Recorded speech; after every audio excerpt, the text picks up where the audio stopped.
Boa noite, mais um podcast Papo de Perícia, um podcast da Associação da Polícia Científica do Maranhão. E hoje, no nosso 6º episódio, a gente trouxe como tema envenenamentos como causa de homicídios e suicídios. E para isso, a nossa convidada super especial, perita Ione Paiva, minha amiga pessoal, que eu admiro muito. Então, para a gente falar um pouquinho desse assunto, vamos primeiro conhecer quem é a Ione. Ione por Ione. Quem é Ione Paiva? Bom, eu sou uma farmacêutica de formação como você, né, Carol? Eu costumo dizer que, e a Carol sabe disso, que eu descobri a minha vocação para perita, acho que aos 16 anos, assistindo um filme chamado Silêncio dos Inocentes. Ali eu descobri que eu queria ser perita criminal, embora a personagem embora a personagem não fosse perita criminal, mas eu sabia que era aquilo que eu queria fazer para a minha vida inteira. Esse sonho ficou engavetado, eu fiz farmácia, fiz especializações, mestrado e doutorado na área de imunofarmacologia, mas um dia o sonho bateu de volta na minha porta e eu resolvi fazer o concurso e passei. E hoje eu atuo dentro da área da perícia, passei muito tempo trabalhando com toxicologia forense, é uma área que eu me identifico bastante, que eu tenho muito carinho por conta da minha formação farmacêutica mesmo, porque eu sou professora de farmacologia, professora universitária de farmacologia e de toxicologia. Então é uma área que eu tenho interesse, é uma área que eu gosto de estudar, é uma área que eu gosto de me aprofundar, e é sobre isso que eu gosto realmente muito de abordar e falar. Não é a área que eu atuo atualmente, hoje eu trabalho em outras áreas, na área de morte violenta. Conta um pouco pra gente, Ione, tua trajetória na perícia, que as pessoas têm muita curiosidade. Eu entrei... De como a gente, como farmacêutica, a gente fica a pergunta recorde, pelo menos eu recebo isso, tem 3 anos que eu tô no Instagram, e as pessoas perguntam como é o trabalho do farmacêutico na perícia, e a Ione pode mostrar para vocês o tanto de possibilidades que a gente tem, quantas áreas que a gente pode atuar. Então, conta um pouquinho pra gente. Quando eu entrei na perícia, né, eu sabia que havia grandes chances de eu atuar na área de laboratório, porque era, na verdade, aquilo que as pessoas esperavam de mim, pela minha formação, pelas minhas especialidades. Então, a princípio, eu atuei realmente muito tempo na área de laboratório. Trabalhei com toxicologia forense, trabalhei com química forense, com biologia forense, e havia também possibilidade de atuar também na área de genética, mas eu acabei por decidir que eu queria experimentar outras coisas. Ione, vamos só botar uma questão temporal. Tu entrou em 2014, foi isso, 2015. Né? 2015. O concurso isso. De 2014... o concurso foi, na verdade, começou em 2012, terminou em setembro de 2013, porque é um concurso para perita, é um concurso longo, de várias etapas. A gente começa com a prova teórica e tem outras etapas, TAF, investigação social, academia de polícia. Terminou que ele acabou em setembro, por volta de setembro. Ele começou a academia de polícia em setembro de 2013, terminou em dezembro, e a primeira turma foi chamada em 2014, eu entrei na segunda turma de 2015. De lá para cá passei o tempo trabalhando no Instituto Laboratorial de Análises Forenses, né, nessas áreas que eu te falei. Depois, meu coração fazia muito tempo uma inquietação muito grande de experimentar outras áreas. Eu passei 3 anos atuando em local de crime, com morte violenta, inclusive a gente fez local juntas, a gente fez local de crime juntas, e depois eu fui experimentar também outras coisas. Hoje eu atuo na área de documentoscopia e grafotecnia, né, que é uma das áreas que a gente pode atuar, né. O bom de ser farmacêutico é que a gente tem múltiplas habilidades e a gente pode atuar em diversas áreas da perícia. Mas mesmo para quem não é farmacêutico, a gente tem na perícia inúmeras áreas, e que eu costumo falar nas minhas palestras. A gente tem balística, a gente tem meio ambiente, nós temos documentoscopia, nós temos morte violenta, genética. São muitas áreas que você pode escolher e que você pode se dedicar. O importante é você ter dentro de si a certeza de que você quer trabalhar numa área de investigação policial, atuar na resolução de crimes. Eu acho que isso é a coisa mais importante, porque às vezes você acha que o concurso é interessante, é bonito na TV, mas às vezes você não tem. Quando você chega lá, você vê que a coisa é muito mais impactante, às vezes aquela não é exatamente aquilo que você pensava. Então tem que ter essa certeza dentro de si. Eu tinha essa certeza, eu sabia que eu queria ser policial, eu não sabia exatamente como fazer, nem conhecia todas essas áreas da perícia. Eu só fiquei sabendo quantas áreas eu podia atuar como perita depois que eu entrei dentro da polícia. Por isso, gente, que é muito bom para vocês. Até quando eu coloquei a caixinha de perguntas no Instagram da Apotec, as pessoas perguntam como o farmacêutico pode atuar na perícia. Então a Ione já respondeu. A gente pode atuar em diversas áreas, porque a gente tem as áreas gerais da criminalística, que a gente aprende todas elas durante a academia de polícia. Então, essas áreas você pode atuar, e áreas específicas que são as áreas laboratoriais. Por exemplo, gente, eu sou farmacêutica, eu nunca atuei em laboratório. Porque desde que eu entrei, eu acabei a academia, você vai pro local de crime. Gente, eu queria ir pro local de crime. Só que quando eu fui pro local de crime, eu não pensava que era como era. Tão impactante como tu disse. O primeiro mês, gente, eu peguei uma série de atropelamentos com vítimas fatais que eu nem dormia. Então, assim, eu comecei uma escala em dezembro. Imagina, dezembro, que é um mês considerado de muita ocorrência. Quando foi em janeiro, eu pedi pra sair. Eu falei assim, eu não consigo mais. Eu tava muito, muito abalada muito com afetada. As ocorrências. Só que aí entra a vontade do Estado, a vontade da gestão. Disse, não, a gente precisa de você no local de crime. Eu queria ir pra DOC, ninguém não sabe disso. Eu ainda pedi, será que não tem vaga na DOC? Aí na época o diretor, não tem vaga, você vai ter que ficar no local de crime. Acabou se tornando uma especialista, tanto, né? Que hoje eu não saio. Quer dizer, eu saio porque eu estou aqui à disposição da Apotec, mas eu sou apaixonada por local de crime e mais ainda por reprodução simulada, que a gente vai falar daqui a pouco sobre isso. É importante dizer que já tivemos casos de peritos que desistiram, né? Isso, é bom falar. Mesmo tendo passado no concurso, quando tiveram contato com a realidade do que é a perícia, não conseguiram e pediram para sair. Então, é preciso ter essa certeza consolidada dentro de si antes de fazer um concurso para perito, né? Ontem mesmo, gente, eu falo do Instagram porque eu recebo muita mensagem. Uma menina disse, eu te sigo há mais de um ano, faço farmácia, e a minha dúvida é, eu posso escolher trabalhar em laboratório? Porque ela disse que não, ficou um pouco receosa com o local de crime. Eu disse, olha, essa certeza tu não pode ter. Não. Porque você vai ter que ir para lá disposta a trabalhar na área que o Estado, que a gestão tiver necessidade. Eu tenho 2 amigas pessoais que desistiram de ser peritas porque elas dizem que não tinham condição nenhuma de trabalhar em local de crime. Então, é bom aí para quem está assistindo ter a certeza que você pode dizer sua intenção, mas quem vai definir é a gestão. Se ela estiver precisando de você do Estado que vai no local de crime, é local de crime. Então é bom a gente ter, e assim, não é fácil, não é. Eu me achava super carniceira, como eu digo, eu fiquei super chocada. Eu demorei um bom tempo para conseguir desconectar essa parte emocional, de não me abalar tanto.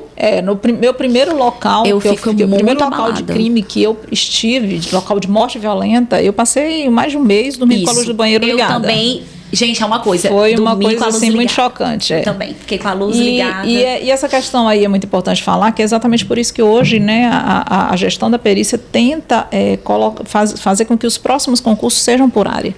Porque essa coisa de você colocar todo mundo no mesmo bolo, muitas vezes você acaba captando muitas pessoas, muitos profissionais de uma área só, que acabam se interessando por questões específicas, e enquanto isso a gente tem vulnerabilidades e falta e carência de profissionais especialistas em determinadas áreas específicas que a gente precisa abrir esse leque, né, deixar disponível as vagas para esses profissionais, porque a gente tem que lembrar que o interesse primário que tem que ser levado em conta é o interesse do Estado, né?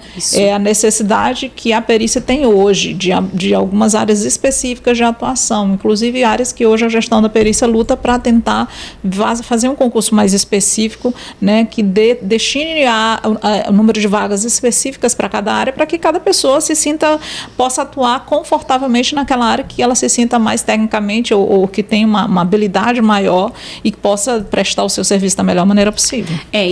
Mas mesmo assim, gente, vamos supor, se a gente passar como farmacêutico, eu entrei na vaga de farmacêutico, se a gestão precisar que você ocupe um cargo que tem a ver com as áreas gerais, por exemplo, balística, porque não existe um curso superior balística, então a pessoa que entrar em todas aquelas vagas, alguém vai ter que ocupar a vaga da balística. Então, assim, mesmo assim, não é uma garantia absoluta. Não. Eu passei como farmacêutica e vou trabalhar como farmacêutica, no caso de um laboratório. Não é. A gente tem que estar aberto a saber que você vai poder ser remanejado. E outra, tem a questão dos interiores. Porque no interior, a gente não tem essas especialidades. Você vai ser aquela... A gente fala que é o clínico geral.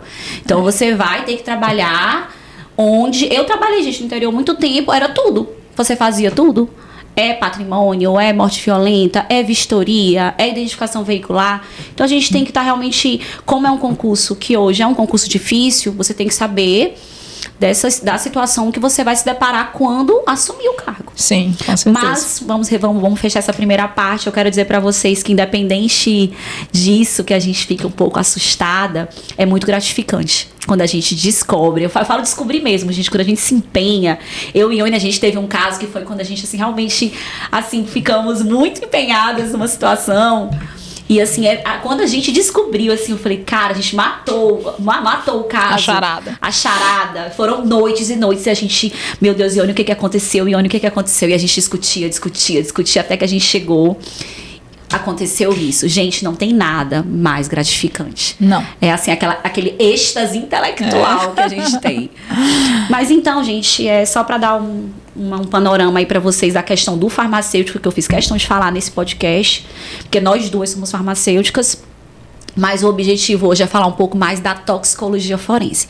Ione, fala um pouco pra gente como é a atuação da toxicologia na área forense. Bom, a toxicologia é uma ciência, né? Uma ciência, na verdade, que ela é uma variante, né? Na verdade, ela é um segmento da farmacologia, né? Que se preocupa muito com as reações adversas, com as reações tóxicas, tudo que tem relacionado não só a medicamentos, mas também venenos.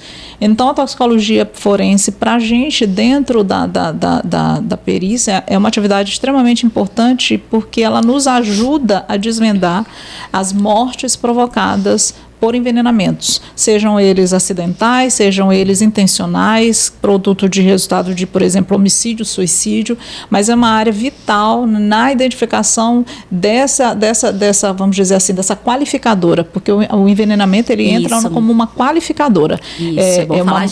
Ela é uma forma de matar muito cruel. Isso, porque é considerada cruel, né? É uma forma de matar muito cruel porque ela engana. A pessoa que envenena o outro, ela está usando da confiança que o outro tem, né, para cometer esse ato. E, em geral, muitos casos nossos de envenenamento, eles são provocados, né, tiveram como autores pessoas muito próximas à vítima. E é muito importante que a gente fale hoje sobre envenenamento nesse aspecto, porque o envenenamento ele é um problema tanto de saúde pública quanto de segurança pública. De saúde pública por quê? Porque a gente tem um cenário no Brasil. O Brasil é o país que mais consome medicamento na América Latina, é o quinto maior que mais consome no mundo. A gente tem um cenário no Brasil que é bastante tenebroso, 70% dos brasileiros que consomem medicamento relatam que compram medicamentos sem receita médica, conseguem comprar qualquer tipo de medicamento, inclusive medicamentos psicotrópicos. E isso acontece porque a gente tem uma realidade muito triste de muitas farmácias sem farmacêuticos, uma dificuldade de fiscalização, principalmente nas regiões mais periféricas, nos bairros periféricos, nos interiores do estado. E isso faz com que o consumo de psicotrópicos, que são tão perigosos e danosos quanto qualquer veneno, se tornem uma problemática no Brasil. E também a questão dos agrotóxicos. Nós somos um dos países do mundo que mais consome agrotóxico. Nesse último governo foram liberados mais de 500 agrotóxicos que foram banidos no mundo inteiro. Então, enquanto um brasileiro consome em média mais de 9 quilos de veneno por ano, muita gente não sabe disso. Onde? Embutido nos alimentos, na água, o agrotóxico ele se espalha com o vento, ele atinge toda a cadeia, né? Os animais, as plantas, o solo, a água, e ele nos afeta de inúmeras maneiras, causando diversas doenças, entre elas câncer, mal de Parkinson, abortos, doenças degenerativas, e a nossa realidade hoje é uma das mais tristes do mundo. O glifosato, por exemplo, que é muito usado na soja, é cancerígeno comprovado e banido em várias partes do mundo. Então, essa é a questão da saúde pública, precisa ser alertada. E é um problema de segurança pública porque tanto os medicamentos quanto os venenos são muito usados como mecanismos, né, tanto de suicídio quanto de homicídio.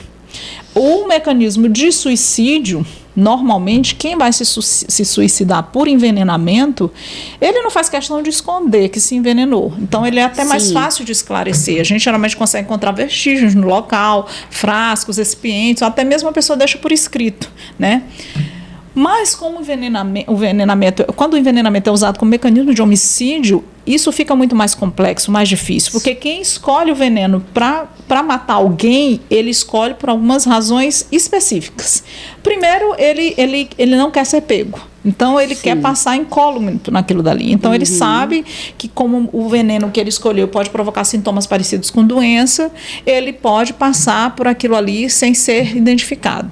Segundo, que a gente tem uma facilidade no Brasil muito grande de acesso a medicamentos e venenos. Qualquer pessoa pode comprar um psicotrópico, um benzodiazepínico numa farmácia, um hipnótico, ou pegar numa farmácia de hospital, ou conseguir um agrotóxico, um chumbinho. Até nas feiras é muito fácil de conseguir esse acesso.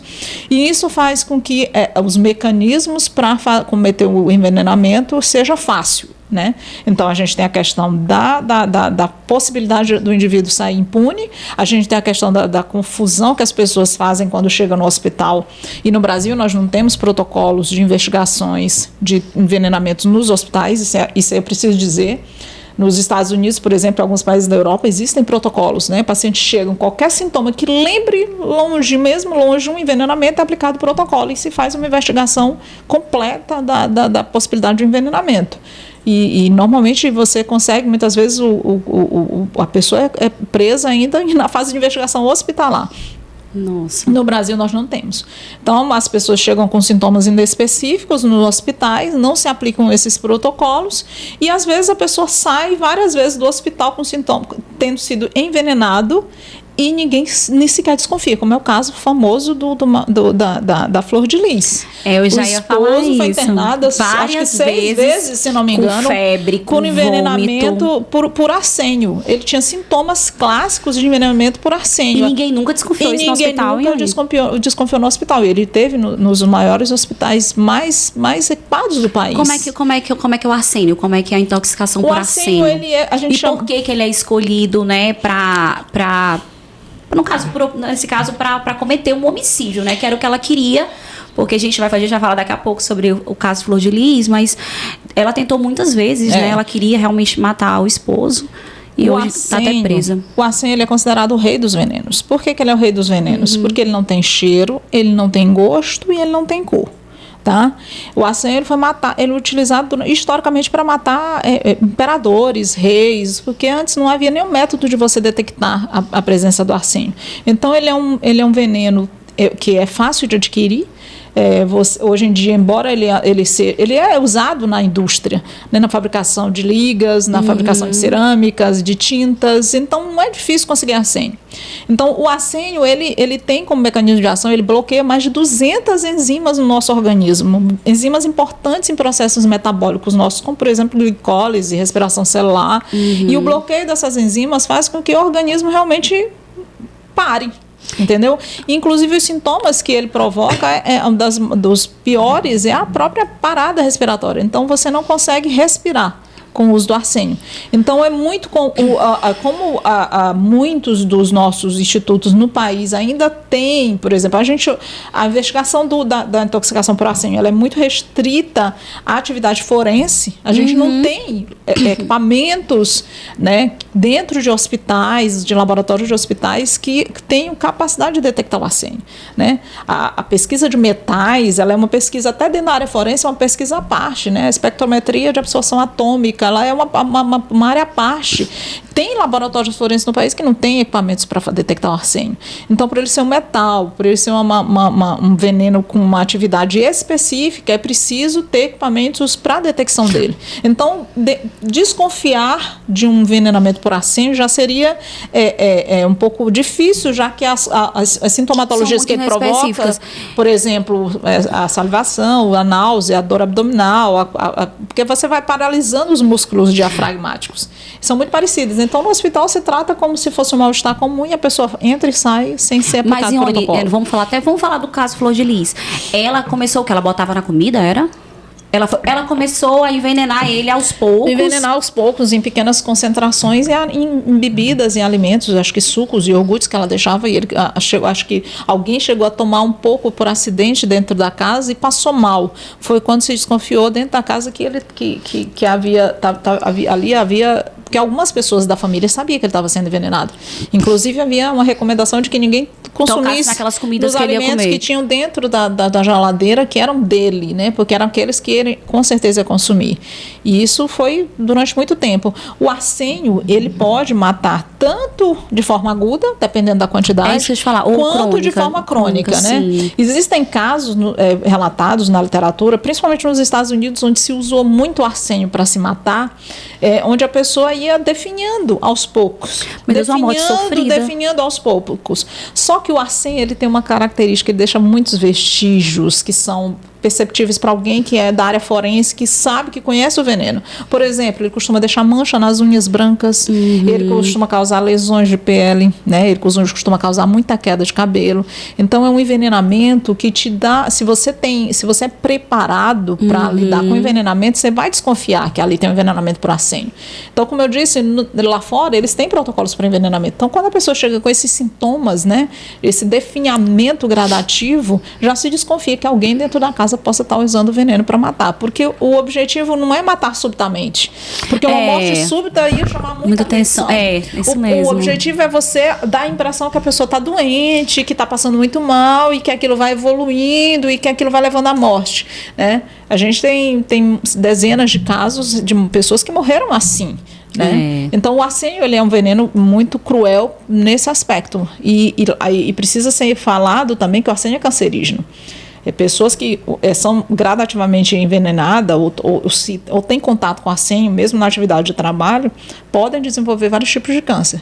Então é um veneno realmente muito cruel. No Brasil, ele ainda fica em segundo, ele fica atrás do consumo do carbamato, do chumbinho, que é realmente o nosso problema grave no Brasil, é o chumbinho, né, que é o campeão entre todas as causas de envenenamento no Brasil. Então, só para explicar para algumas pessoas, né, que nem todo mundo que assiste é perito, o objetivo do perito, quando ele vai para o local de crime, é fazer o diagnóstico diferencial de morte, é saber se ali foi um suicídio, um homicídio, um acidente. Então, quando a gente se depara para uma situação de envenenamento, isso pode ocorrer, né, ocorre com a intenção de simulação. Então, a pessoa, ela quer matar, mas ela quer que aquilo pareça um acidente, que aquilo pareça, ou até mesmo um suicídio. Então, se tornam casos realmente muito difíceis. Eu, particularmente, trabalhei até hoje, acho que em 3 casos que envolviam essas tentativas, e foram casos realmente muito difíceis.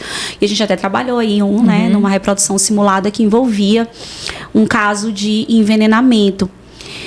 Então, Ione, inclusive para falar, como ela já começou a falar, hoje um problema de saúde pública é a questão do uso do chumbinho.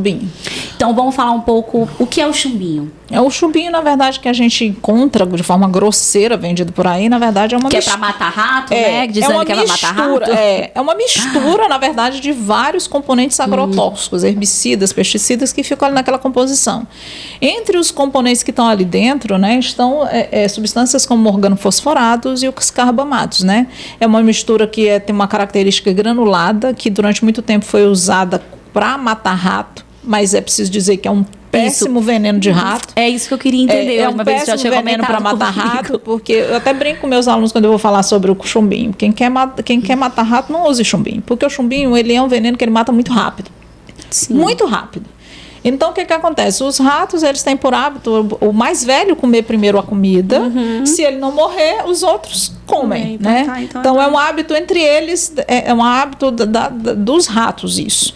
Então, quando o veneno é consumido pelo mais velho, né, pelo rato mais velho, e eles veem que ele morre rápido, eles desaparecem do local, eles desaparecem da casa. Então dá a impressão, mata só o primeiro, né? Mata só o primeiro. Então você dá a impressão de que o veneno é ótimo. Na verdade não é. Você espanta e eles voltam para o local. É diferente de outros tipos de venenos que o rato consome, não passa mal na hora, os outros consomem, todo mundo sai envenenado e vai morrendo aos poucos. Então uma péssima substância para usar como veneno de rato.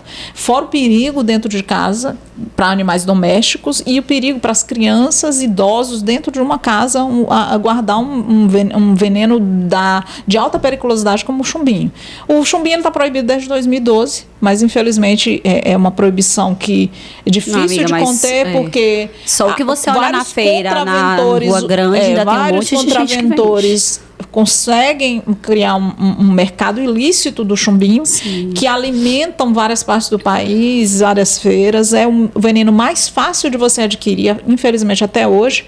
E hoje ele é o responsável pelo maior número de casos de envenenamento no país. Segundo os dados do Cinetox, que é o Sistema Nacional de Informações Tóxico-Farmacológicas, é o campeão de casos de envenenamento, né? Seja por suicídios ou homicídios usados nesses mecanismos. E vejam que o Cinetox ele é um sistema de notificação. Como sistema de notificação, ele é falho. No Brasil, o índice de subnotificação de todos esses sistemas é muito alto, né?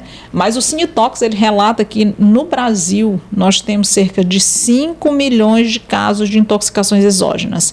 No Brasil, todos os anos. Isso é muito caso. E cerca de 0,5%, que dá uma casa de 25 mil casos, vão a óbito. Seja por acidente, seja por suicídio, seja por homicídio. E imaginem, isso, um sistema de notificação que me dá uma informação dessa é algo muito assustador, porque o sistema de notificação ele não pega aqueles casos que não foram identificados, sim, e que não foram qualificados e que não foram informados, que é o que acontece na grande maioria. O envenenamento ele é um mecanismo silencioso. Nós não temos sequer ideia da quantidade de pessoas que morrem envenenadas no nosso país e que não são identificados, onde não são solucionados. Famílias enterram seus entes todos os dias envenenados, achando que estão enterrando porque a pessoa morreu de forma natural. E a pessoa foi envenenada. Ione, só falando disso que eu tinha colocado, um caso que aconteceu aqui no Maranhão, numa intoxicação através de um bolo de chocolate. E que, na verdade, reforçando o que tu está explicando, é que a pessoa foi para o hospital e como os sintomas são genéricos, são inespecíficos, ninguém, naquele momento, em um primeiro momento, relacionou que pudesse ter sido uma intoxicação, um envenenamento. Então, vamos falar um pouco sobre isso, sobre essa questão dessa casuística, né, que acontece, esses envenenamentos como causas de homicídios, o que torna difícil a gente suspeitar, porque ela geralmente não vai morrer no local. É diferente do suicídio. Os casos, inclusive, que eu lembro, assim, bem claros na minha memória, foram casos de suicídio usando, por exemplo, chumbinho. Eu já fui em alguns casos usando que a pessoa tomou, ingeriu através com alimento, com bebida, mas como ela tinha a intenção de se matar, ela estava morta no local. Mas quando é um homicídio que ela não vai querer que aquela intoxicação seja aguda, para não ficar na cara, né, se torna muito difícil, porque a pessoa vai para o hospital, como tu tá me falando, ela lá não tem protocolo. Não tem. Ela vai passar como morreu de alguma outra coisa. E eu creio que a maioria desses homicídios por envenenamento passam impunes no país. Não é isso? Principalmente porque muitas vezes a pessoa, quando ela é envenenada, em muitos dos casos que terminam em óbito, já houveram outras tentativas antes. Já houveram outras tentativas. A pessoa já deu entrada no hospital e não deu certo a dose. Então, a pessoa acaba sendo... Quando ela morre, na verdade, já foi o ápice daquela situação.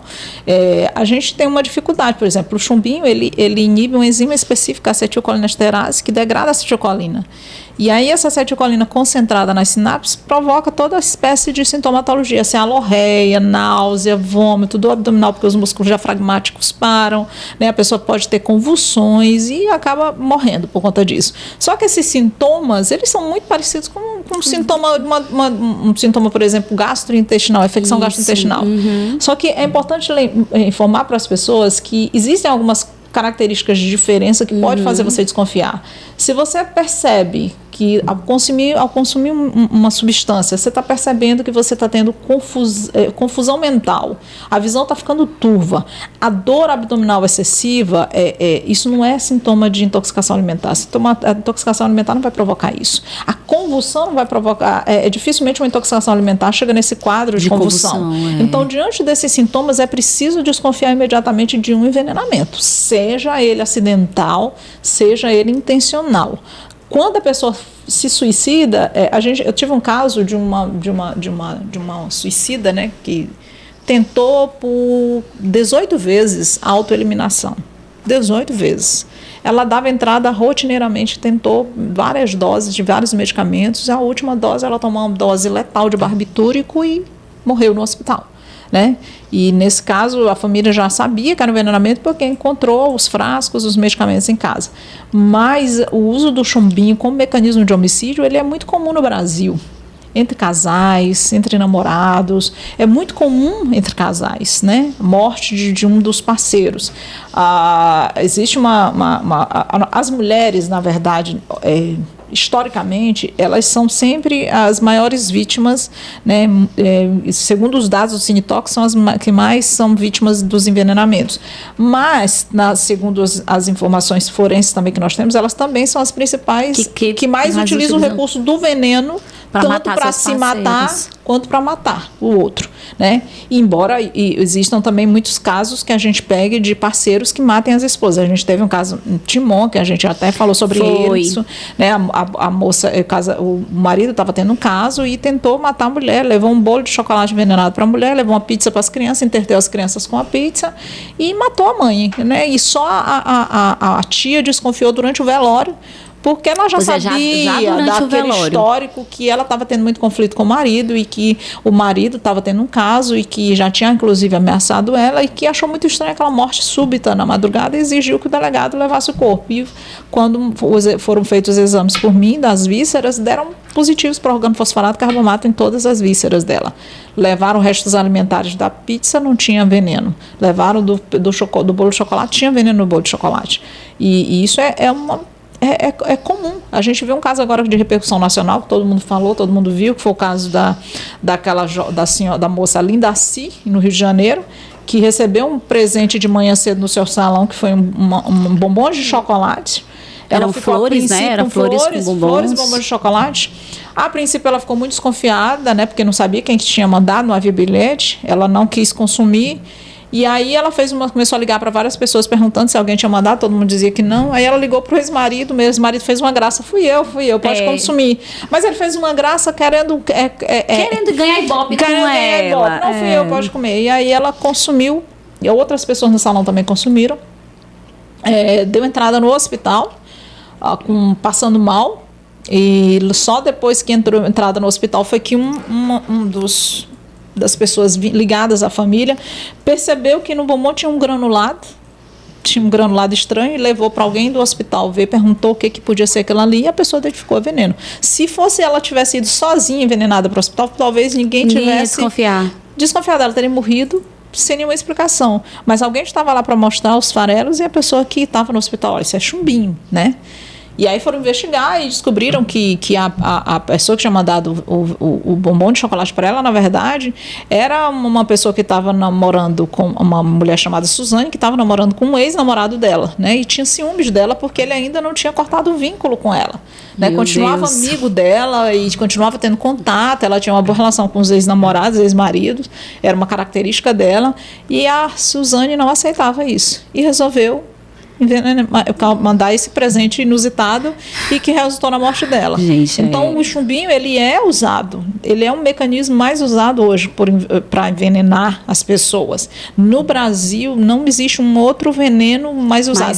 E as pessoas não sabem, ele é um veneno banido, ele é um praguicida, né? Ele é um praguicida banido no Brasil. Existe lei proibindo a circulação e a venda de chumbinho. E é preciso alertar as pessoas, se você vai no local, encontra alguém vendendo chumbinho, denuncie, não tenha pena de denunciar não, porque se você não denunciar... que tem, vamos logo denunciar. Se você não denunciar, esse veneno ele vai acabar parando na mão de alguém, ou para se matar, ou para matar outra pessoa. Então, denunciar, assim como denunciar farmácias que não têm farmacêuticos que vendam psicotrópicos. Também é crime. O barbitúrico ele mata, o benzodiazepínico ele mata, os hipnóticos matam, os opioides matam. Então é preciso não ter pena dessas situações, porque você está sendo conivente com uma situação que é criminosa e que pode causar um dano tremendo a muitas pessoas.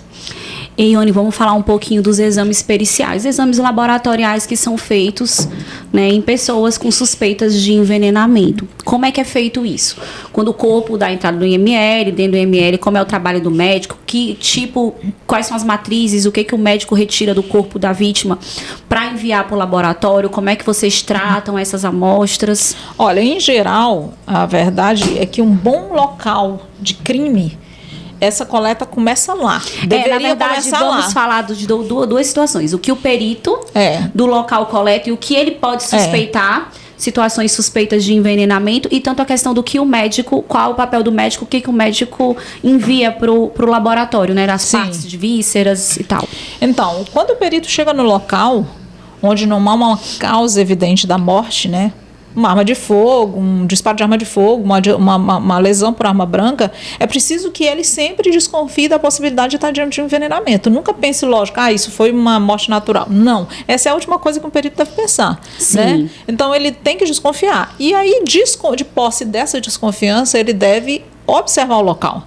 Buscar, por exemplo, vestígios de vômitos, vestígios de secreção na boca, vestígios de manchas molhadas na roupa, blusa, na calça, vestígios de, por exemplo, fronhas de travesseiro, né, molhada, vestígios de roupa que tenham sido retiradas e jogadas nos cestos, né? Olhar o lixeiro, buscar por frascos naquele local que possam ter substâncias líquidas dentro, buscar por medicamentos que estejam engavetados, buscar por frascos os frascos que carregam chumbinho hoje são muito típicos, né? A gente costuma dizer que são típicos de encontrar. As pessoas usam aqueles frascos que parecem os frascos de penicilina, né? Esvaziam e colocam o chumbinho dentro. Então, buscar por esses frascos, tentar verificar se tem alimentos ali naquela casa, se a pessoa consumiu algum tipo de comida recentemente, na panela, no prato, tudo que possa. Na garrafa de café, já encontrei veneno de chumbinho dentro de garrafa, dentro de garrafa de café de um idoso. Disso. Já peguei veneno de chumbinho dentro de marmita, né, que foi mandada para uma pessoa. Já peguei em pizza, já peguei em chocolate, já peguei em bombom. Cachorro quente foi tu que pegou? Cachorro quente nós já pegamos. Eu já olhei o cachorro quente, né, na externa. Chegou no laboratório. Então, é preciso não negligenciar nada. É preciso fazer um bom local, coletar tudo que for possível naquele local e encaminhar para o laboratório. O perito ele começa esse trabalho aí.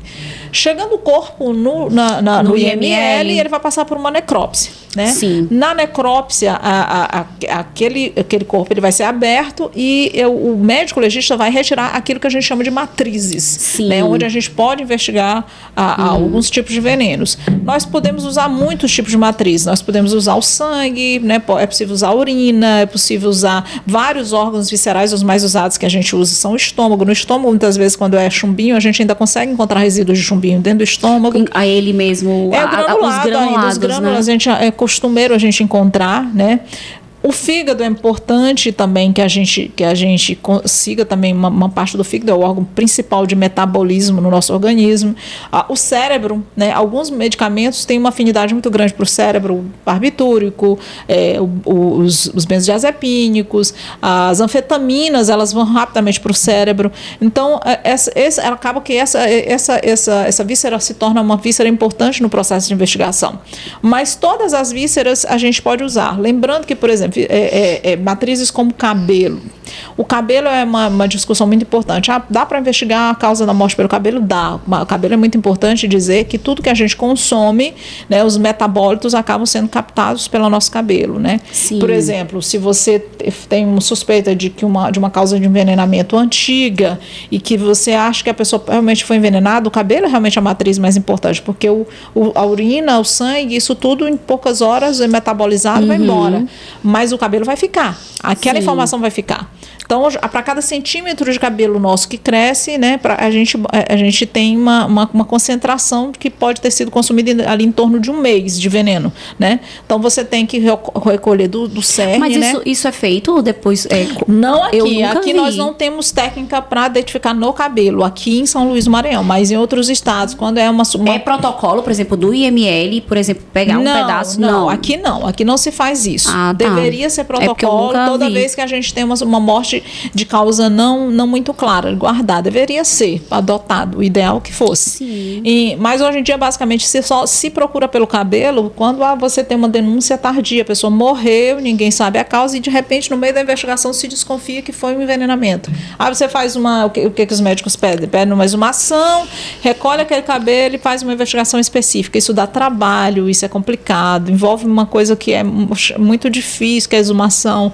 Então, o ideal deveria ser que nós tivéssemos esses protocolos já guardados, assim como se guarda vestígio para um DNA, um confronto futuro de DNA, deveria ter protocolo para guardar o cabelo, porque o cabelo pode ter uma informação. Falar isso. A gente assim, tem que... eu nunca vi, nesses meus 10 anos aí, mais de 10 anos, nunca vi realmente fazer isso em caso de... Assim, do IML ter feito esse tipo de coleta. A gente tem situações muito difíceis, por exemplo, já vi casos de pessoas me ligarem perguntando, e aí em caso que a pessoa foi cremada, se cremou, acabou. Por isso é um problema isso. Se você não teve uma morte com evidência esclarecida, o ideal é que você guarde pelo menos o cabelo, porque o cabelo é uma matriz importante. Embora não se faça aqui, existem outros laboratórios forenses no Brasil que podem fazer esse exame e que podem chegar a uma conclusão, né, dessa situação. É importante dizer que o trabalho ele deve ser feito o mais brevemente possível, a investigação do envenenamento, porque o envenenamento ele tem um tempo ali que a gente chama de uma janela para a gente investigar. Depois que a pessoa entra num estado de putrefação, o organismo ele passa por vários estágios. A gente vai ter problemas com fermentação, e aí você vai ter aumento do nível de álcool, e você vai ter problemas como decomposição bacteriana, que vai afetar alguns desses xenobióticos. Você vai ter problema como redistribuição, que é um problema hoje mais sério dentro da toxicologia. Quanto mais tempo você demora para recolher uma víscera, mais essa vítima sofre com o fenômeno de redistribuição, que é o seguinte: o veneno ele vai se distribuindo por outros tecidos, seguindo um gradiente de concentração depois da morte. Então, por exemplo, eu vou pegar a matriz do fígado, porque lá eu vou conseguir detectar. E às vezes você faz o exame, dá negativo, não sabe o que foi. Às vezes a demora foi tão grande que todo o veneno que estava concentrado ali se redistribuiu para outros tecidos e acabou que você ficou com uma concentração muito pequena dentro desse fígado e que inviabilizou você detectar aquela substância por conta do tempo que foi curto.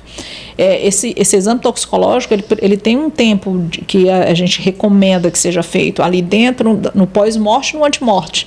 Se é, por exemplo, uma vítima de Boa Noite Cinderela, por exemplo. Eu até botei aqui Boa Noite Cinderela, que a gente até uma vez gravou um vídeo da Apotec, né? É um golpe muito comum, Boa Noite Cinderela. As mulheres são as maiores vítimas do Boa Noite Cinderela. Entre os medicamentos que mais se usam no Boa Noite Cinderela, a gente tem os barbitúricos, os benzodiazepínicos. Alguns benzodiazepínicos, inclusive as pessoas não sabem, mas alguns benzodiazepínicos, eles afetam a memória de curta duração, aquela memória recente. Então é muito comum, por exemplo, a mulher estar numa festa, sair com um agressor de mão dadas, andando, parece aparentemente para todo mundo que está perto que ela está bem, e ela está com estado hipnótico. Ela é levada, é estuprada, no dia seguinte ela não lembra nem de nada do que aconteceu. Aí muitas pessoas dizem assim, mas a pessoa não lembra, que história é essa que a pessoa não lembra? Não lembra, o medicamento ele afeta a memória realmente da pessoa, realmente real o que a pessoa está dizendo, que não lembra, né, que não sabe descrever exatamente o que aconteceu. Então essas drogas, opioide também pode ser usado. Que são drogas, eles até colocam, drogas facilitadoras de crime, né? Drogas facilitadoras de crime, o Zolpidem, muito usado. Né? E agora, que é um grande problema nosso na área de toxicologia, que tende a ser, talvez, nos próximos anos, um grande problema da segurança pública, é o fentanil. O fentanil é um opioide que ele é 100 vezes mais potente que a morfina. E ele vicia 50 vezes mais do que a heroína, que foi uma droga ilícita que durante muito tempo fez um estrago enorme no mundo inteiro. Então, o Zolpidem, nos Estados Unidos, ele está produzindo legiões de zumbis, né? Pessoas dependentes químicas de fentanil e que acabam morrendo por causa disso. No Brasil, a gente já tem casos de apreensão de desvio de uso, né? Que deveria ser restrito para uso hospitalar, desvio de uso, às vezes por profissionais de saúde ou mesmo que acabam parando no mercado ilícito. E já foi, inclusive, pego no Brasil, feito algumas apreensões pela polícia. E essas drogas todas são usadas em golpes como o Boa Noite Cinderela. Então, quando uma mulher é vítima do golpe do Boa Noite Cinderela, é importante que ela entenda duas coisas. A primeira coisa é que ela precisa agir rápido. Ela acordou, ela viu que ela foi estuprada. Duas coisas importantes que ela tem que fazer. Ela tem que ir para uma delegacia de polícia. Ela não pode tomar banho, porque ela pode extrair totalmente os vestígios do estupro. Ela não pode tomar banho, por mais nojo que ela esteja sentindo aquela situação horrível. Ela não pode tomar banho porque ela precisa ir para um ML para ser feito o exame de corpo de delito. E a outra coisa importante, que esse tempo seja o mais curto possível, porque por exemplo, a urina dela, o organismo vai metabolizar a substância que foi usada para deixar ela naquele estado. Então, ela precisa ser encaminhada para que ela seja coletada a urina, o sangue dela, para que se possa identificar qual a substância que foi usada. Isso é muito importante, gente, porque é preciso você qualificar, é preciso você identificar, para que você possa dizer que, olha, a última pessoa que esteve com você foi essa pessoa, quem lhe deu a bebida foi essa pessoa, e você faz o nexo causal. Eu não botei no meu roteiro, gente, mas é porque eu lembrei, tô falando desse caso. Aquele caso da Mariana Ferrer, não foi? Foi super divulgado. Lembra? Não sei se foi Santa Catarina, gente, eu não lembro. Que ela tava numa festa e aí ela acusou um cara que é milionário de ter estuprado ela. E na hora que ela acordou... Sim, eu nem botei porque eu não lembrei, senão eu tinha botado... Eu tinha botado aqui isso é muito comum. Tinha botado. Mas aí eu te pergunto, tu sabe se teve algum tipo de exame... Como, assim, não me lembro do caso, não me lembro. Porque também na hora que ela acordou, porque eu tô lembrando, porque assim, gente, tudo que eu falo da internet, não conheço o processo. Eu lembro que ela relata que ela acorda em casa, né? Aí a mãe dela, parece que ela era virgem, aí viu um pouquinho de sangue, aí começou a se suspeitar que alguém teria abusado dela na festa. E aí ela procura a polícia, aí deu uma grande repercussão na internet, mas eu não sei nada. Eu só lembrei porque o relato dela foi esse. Ela disse que não lembrava de absolutamente nada. E na hora que chegou em casa, no outro dia, foi que ela percebeu que tinha acontecido alguma coisa. Só que nas filmagens, aí também relacionando o que você está relatando. Ela tava muito bem, assim, aparentemente ela tava normal. Isso é muito comum. Não tava com cara de bêbada, digamos assim, não estava com nenhum tipo de alteração motora no andar. Isso é muito comum, provocado por alguns tipos de benzodiazepínicos. Eu não vou falar aqui por questões óbvias por questões de segurança, mas alguns benzodiazepínicos promovem esse efeito. A pessoa parece estar bem, parece estar falando com o agressor, tá andando normal, e ela sai com o agressor e passa por tudo isso e depois não se lembra de nada. Ele isso é que a gente chama de atividade hipnótica, como se a pessoa estivesse realmente hipnotizada naquele momento. E isso é um problema, por quê? Porque a gente vive numa sociedade machista, patriarcal, e que essa situação ela é muito usada normalmente pelos advogados de defesa para descredenciar o discurso da vítima. Olha aí como ela está bem, olha aí como ela foi de livre e espontânea vontade. Então, eu preciso que nessa hora haja um perito para dizer que aquilo ali pode ser produzido por um medicamento. Eu não tinha nem relacionado isso. Eu vi isso, como eu falei, gente, eu nem botei no meu roteiro, porque eu vi algumas partes na internet, na época, e passou o vídeo dela, ela realmente com coordenação motora, andando aparentemente normal, e também relatando que não lembra. Aí ficou aquela incoerência. Mas como é que ela não lembra? Ela estava normal. São duas coisas que descredenciam o discurso da vítima. Primeiro, a história da pessoa sair com o agressor, que parece que está saindo de livre e espontânea vontade. E o segundo, o da vítima ficar com vergonha e demorar muito para procurar ajuda. Porque aí você não perde a chance de identificar a substância. Porque se você identifica rapidamente, você quebra o discurso do outro de que a pessoa estava ali de livre e espontânea vontade. Então, o uso dos benzodiazepínicos são muito usados, né? É muito praticado nesses atos do Ione, mas sabe o que eu fiquei pensando agora, falando disso, é que, assim, a investigação ela tem que estar muito atenta a isso. Sim. Porque já que isso tem que ser feito muito rápido, a solicitação dos exames tem que ser muito rápida para a perícia, então isso tem que ser uma situação que todos os envolvidos precisam, né, estar atentos, para que você não perca realmente, para que não perca a prova, a possibilidade de dar prova. Né? E coisas que realmente eu não tinha imaginado, eu realmente não sabia desses detalhes. E é por pra isso vocês verem, né, que a gente não sabe tudo. E é por isso que eu sempre falo que é importante que os peritos de local de crime sejam muito treinados em relação ao envenenamento, porque o envenenamento ele é um crime à parte. Ele não deixa muitas evidências. Ele passa muitas vezes por outra coisa, por morte natural. Então é preciso você treinar um perito para desconfiar. É preciso que esse perito ele saia de dentro dos institutos já com isso na cabeça dele, né? Quantas vezes eu fui para locais que eram supostamente mortes naturais? Então, ainda tem um problema na legislação, né? A gente não tem, dependendo dos estados brasileiros, não existe uma obrigatoriedade de você fazer locais de crime em mortes que aconteceram em ambientes domiciliares, né? A pessoa vai levada para o hospital. Eu estava pensando isso. Né? Ou vai levada pelo SVO, ou parece uma morte natural, alguém da família dá um atestado de óbito. Isso é muito comum no Brasil. Isso é um hábito muito comum no Brasil.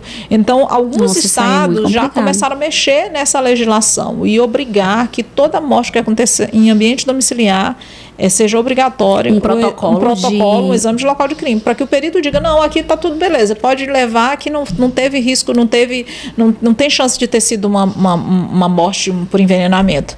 Mas não existe esse protocolo. No Maranhão, por exemplo, infelizmente, a gente não tem esse protocolo de fazer. Algumas vezes, por exemplo, algum vizinho diz, olha, está com mau cheiro naquela casa, a gente não tem ninguém, a pessoa mora só e ninguém apareceu, aí chama bombeiro, chama polícia, aí vai todo mundo, aí faz o local.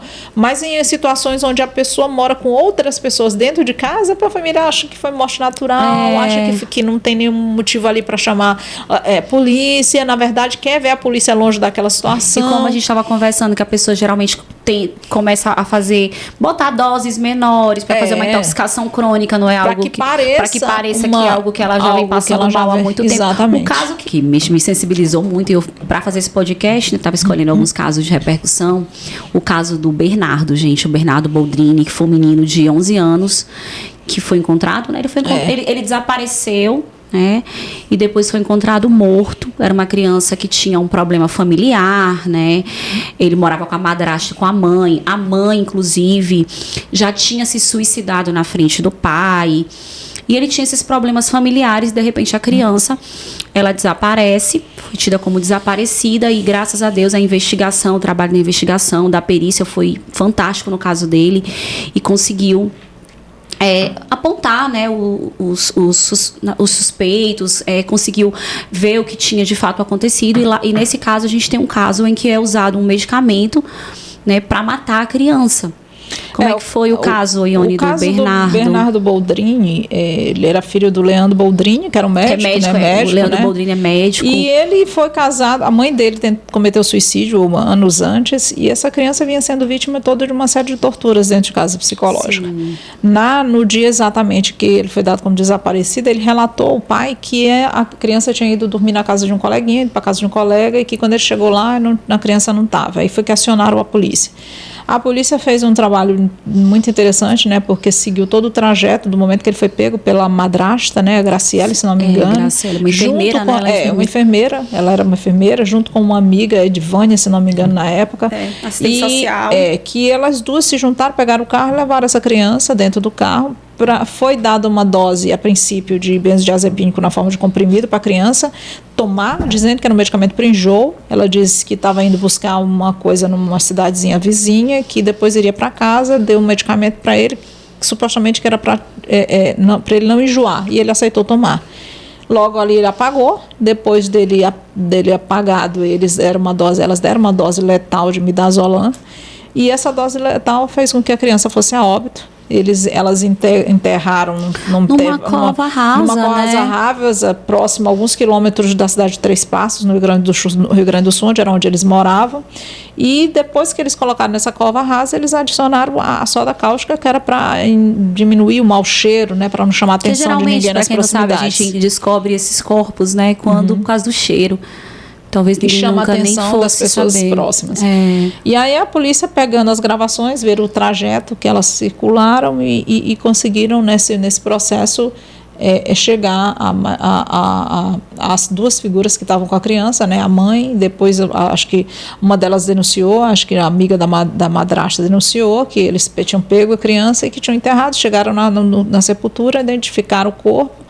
E os testes comprovaram realmente uma dose letal de midazolam. Felizmente ainda houve tempo, né? Mesmo de você depois detectar. De muito tempo, mesmo depois de um tempo, ainda foi possível, através das técnicas forenses, detectar. Porque não foi tanto tempo assim. Ele estava começando um processo de decomposição, mas ainda haviam vísceras viáveis. Né? O problema da toxicologia, ele acontece a partir do momento que você tem um halo de tempo muito grande e já entra no processo de esqueletização, né? O cadáver, ele tem um tempo para ele esqueletizar, dependendo da umidade do solo, da exposição ao sol, né? Dependendo do terreno, ele vai demorar mais ou menos para entrar nesse processo de esqueletização. É por isso que não é possível nunca precisar. Às vezes liga delegado para mim perguntar, 2 meses, 3 meses, não é possível precisar, é preciso ver o corpo, né? e verificar se ele entrou nesse estágio de esqueletização. Porque existem alguns solos que, por exemplo, o cadáver entra num processo de saponificação e ele fica mumificado. Perfeito ali em estado durante muito tempo. E o chumbinho, por exemplo, se a pessoa morre e fica ali exposta ao sol, à luz solar, ele se decompõe muito rápido, porque ele se decompõe com a luz solar, com a umidade, então ele é degradado por bactéria. Então, se ele está num solo ali que cria uma espécie de saponificação que protege aquele corpo é possível fazer qualquer teste, né, nele. Então, a soda cáustica pode até ter começado a acelerar o processo de decomposição da pele e tudo, mas algumas vísceras ficaram íntegras e foram essas vísceras que permitiram que fossem detectados o veneno ainda no corpo da criança, até porque foi utilizada uma dose muito pesada. E o midazolam, ele tem uma afinidade muito grande pelo cérebro, né? Então, normalmente, o que a gente usa? A gente usa o cérebro para tirar uma parte, 30 gramas, você retira um pedaço e você extrai, né? Por mecanismo que a gente usa na toxicologia de extração. A gente primeiro verifica se a droga é uma droga ácida, se é uma droga alcalina, e você usa o pH contrário para você tirar ela daquela víscera. Depois que você retira, aí você passa para o processo de identificação. Na verdade, a fase de extração é a fase mais, vamos dizer assim, melindrosa, porque você precisa tirar. Ninguém usa o órgão ali que está ali para fazer o teste. A gente tira de dentro do órgão, né? A gente processa esse material, extrai por técnicas específicas, lembrando sempre da questão do pH, né? O ácido é atraído pelo alcalino, o alcalino pelo ácido, né? Se ionizam um dentro do outro.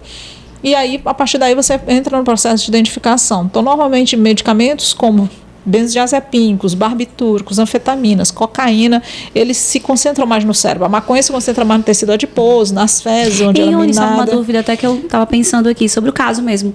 Quando a gente não tem ideia, por exemplo, o caso dele, a priori você nem saberia como que aquela criança morreu. Vocês fazem, como é que essa triagem, como é que a gente começa a pesquisar? Como é que vocês fazem isso? Vamos pensar no caso mesmo do Bernardo. No Bernardo Boldrin ficou evidente porque a criança foi levada dentro do carro e foi enterrada. Não havia vestígio de arma de fogo, Sim. Não havia vestígio. Então, como que essa criança podia ter morrido? Sim, já suspeito de envenenamento, mas eu digo que eu não suspeito de nenhum tipo de medicamento. É o quê? Tem uma bateria de exames. Porque assim, se você for pensar, tem 1 milhão de tipos de veneno.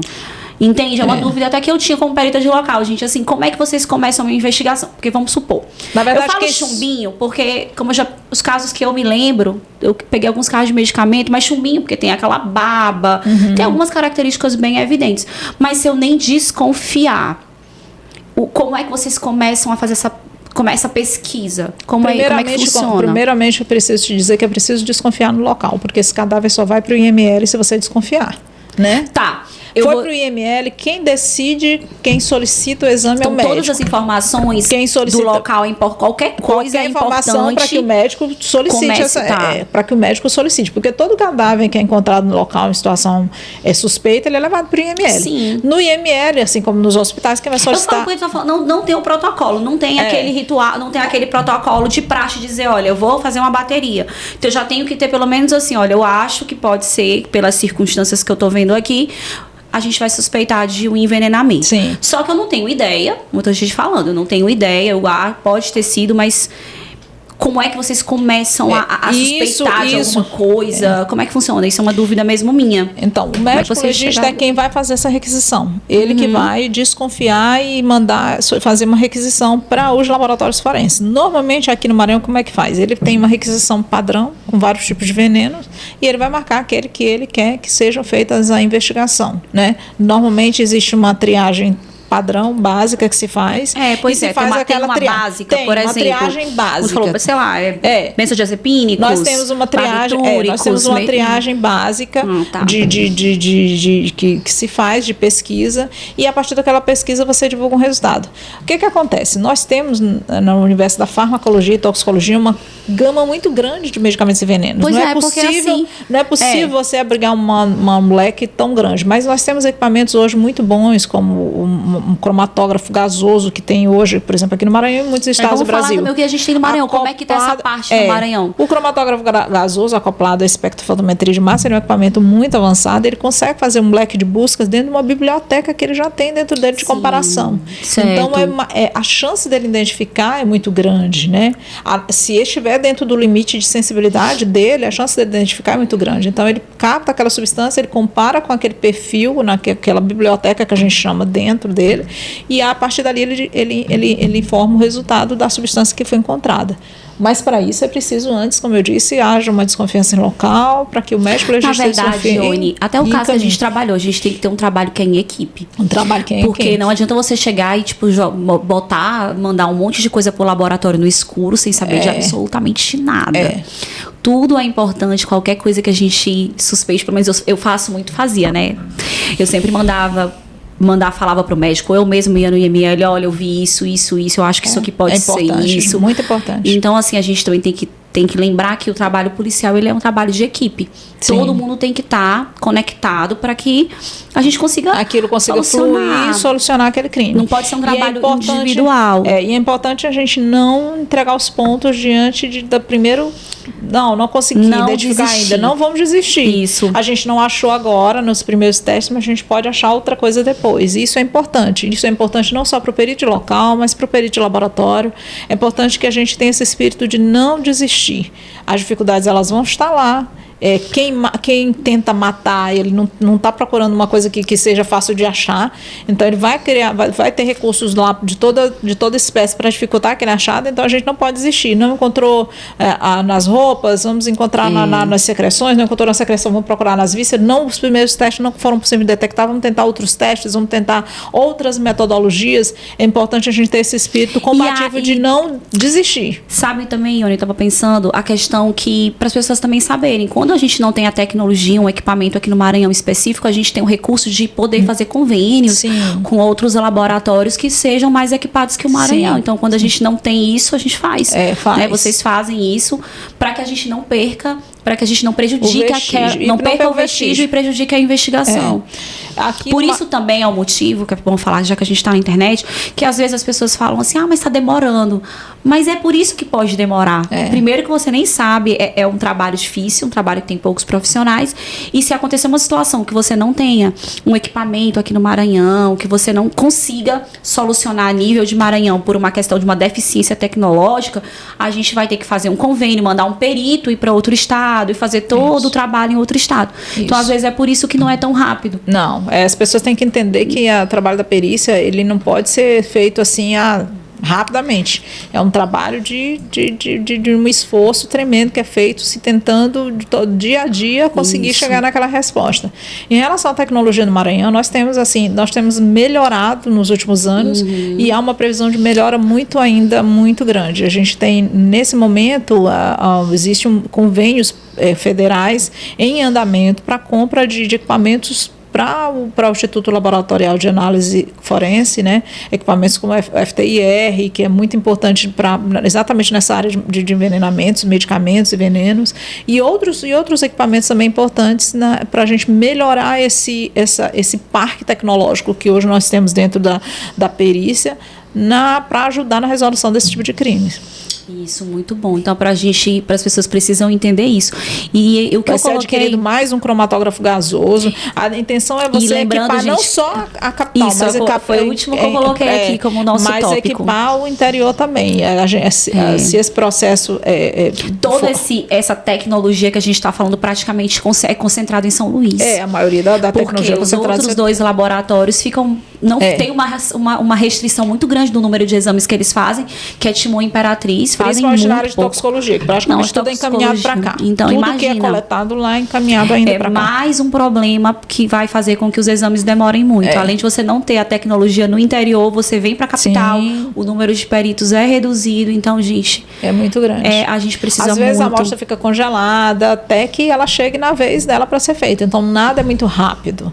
Nada eu falo na área forense. Rapidamente, não. A gente tem que seguir uma sequência que está em volta a algumas limitações, às vezes limitação da quantidade da nossa demanda, que é muito grande, a quantidade de peritos que é pequena. Né? Tudo isso. As amostras forenses são diferentes. São amostras exíguas, são amostras mais difíceis de serem trabalhadas. Exatamente. Eu tive um caso de uma pessoa, né, que eu conheço, que precisou precisou de uns exames do ILAF. Aí ela falou assim, mas por que demora tanto nesses exames, nessas clínicas particulares? Eu dou meu sangue, a gente faz exame de sangue de tarde, vai de manhã, de tarde, tá pronto. Eu falei, não tem nada a ver uma coisa com a outra. Não. Então, para as pessoas entenderem. Diferentes. Totalmente. Aí eu falei, não tem nada a ver. O exame de análises clínicas não tem nada a ver com o exame análise forense. É totalmente diferente. O exame toxicológico é um exame demorado.